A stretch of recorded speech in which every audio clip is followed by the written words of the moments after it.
Yo, DramaLoop fam, get ready for a firestorm of news.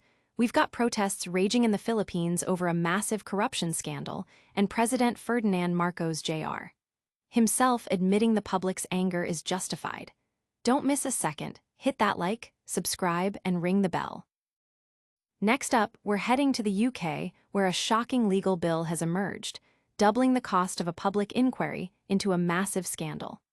The post office is facing serious questions over how taxpayer money was spent. And in Greece, a major political shakeup is underway, as former protected witnesses in the Novartis scandal have been found guilty, sending shockwaves through the political landscape. Finally, we're going back to the Philippines to dive deep into the fallout from that corruption crisis that has President Ferdinand Marcos Jr. admitting the public's anger is justified. Stick around for all the details and make sure you're subscribed so you don't miss out. The streets are talking, and President Marcos Jr. is listening. Mounting anger over a massive corruption scandal involving phony flood control projects has erupted into protests across the Philippines, and President Ferdinand Marcos Jr. is making waves by stating he doesn't blame the people for their outrage one bit. This isn't just a minor inconvenience. It's a full-blown crisis that has seen thousands, including students from the University of the Philippines, take to the streets. The scandal centers on allegations of corruption within flood control projects, a critical infrastructure area for the Southeast Asian nation, which has reportedly cost the economy billions. The nation's army has even been placed on red alert as a precaution, highlighting the tension. President Marcos Jr. has appointed former Supreme Court Justice Andres Reyes to head a commission investigating the past decade of these projects, signaling an attempt to address the public's justified fury. The public's response has been a mix of validation and continued demand for accountability, with many pointing out the Philippines' history of corruption. Analysts are watching closely to see if this leads to genuine reform or if it's another cycle of scandal and cover-up. Don't go anywhere, because the implications of this Philippine scandal are just the beginning of our global corruption deep dive. Next, we uncover utter madness in the UK's post office scandal legal spending. Taxpayer money in overdrive, the post office scandal's staggering legal bill. In a revelation described as utter madness, it's come to light that the post office paid a single law firm, Herbert Smith Freehills, a colossal £86 million for its representation during the Horizon scandal public inquiry. This eye-watering sum is double the entire cost of the public inquiry itself, which stands at around £48 million. Campaigners, like former sub-postmaster Sir Alan Bates, are furious, calling it a waste of public money used to cover up years of mismanagement and protect executives.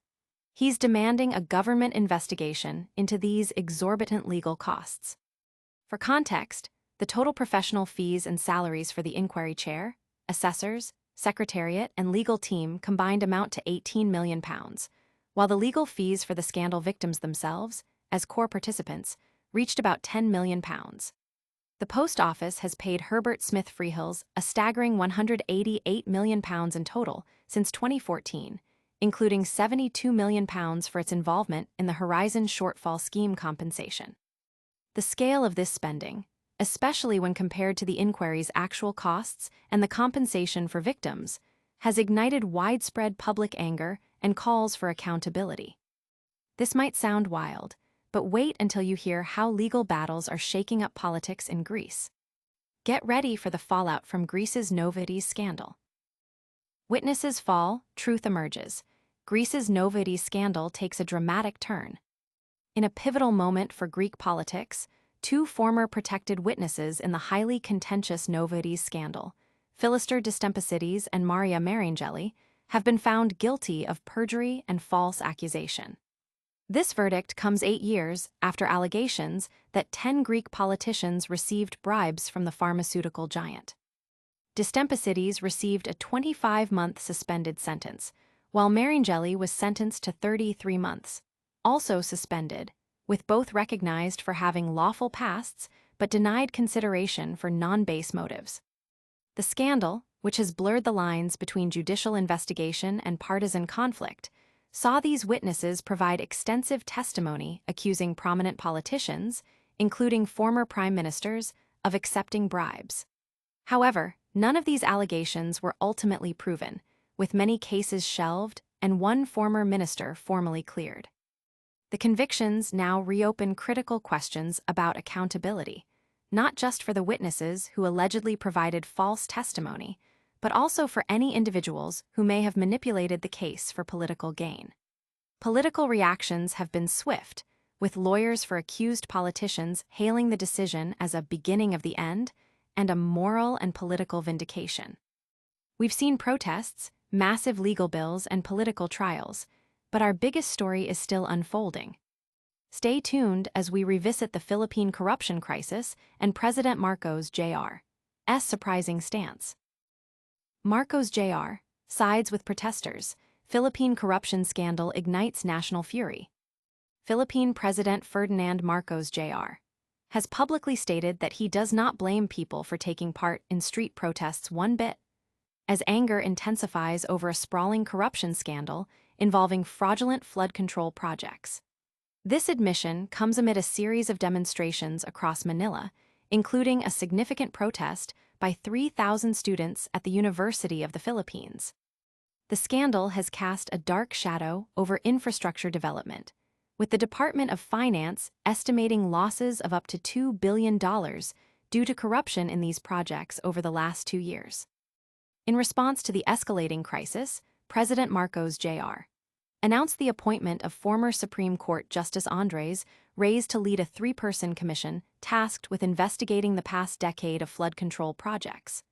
While this commission can conduct hearings, it lacks the power to unilaterally impose punishments. The public's reaction has been strong, with many expressing that their anger is justified and demanding greater transparency and accountability. The situation remains highly charged, with an annual protest tied to the declaration of martial law by Marcos' father expected to draw large crowds, adding another layer of political significance to the ongoing unrest. That's a wrap on today's explosive news.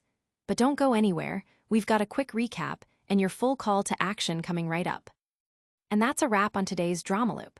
We've seen protests explode in the Philippines over a major corruption scandal, uncovering staggering legal bills from the UK's Post Office inquiry, and witnessing key convictions in Greece's Novartis scandal. Don't forget to like this video, subscribe to DramaLoop for more breaking news and deep dives, hit that notification bell so you never miss an update, and follow us on all socials to join the conversation. We'll see you next time.